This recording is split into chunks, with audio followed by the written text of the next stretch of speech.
3 reasons of every wrong.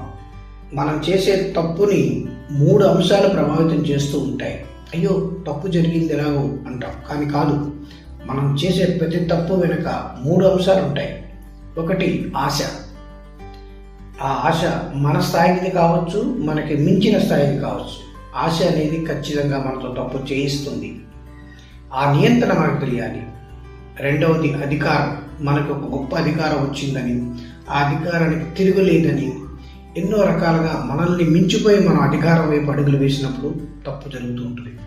అలాగే అనేక రకాల బలహీనతలు, భయం, వ్యసనాలు, ప్రపంచాన్ని మనం చాలా తక్కువగా చూసేటువంటి ఒక రకమైనటువంటి మానసిక క్రూరత్వాలు, ఇటువంటి అనేక రకాల బలహీనతలు ఇవి కూడా మనం తప్పు చేయడానికి కారణమవుతుంటాయి. కాబట్టి ఈ 3 విషయాలు మన దగ్గరికి వస్తున్నప్పుడు మనల్ని మనం జాగ్రత్తగా చెక్ చేసుకుంటుంటాం.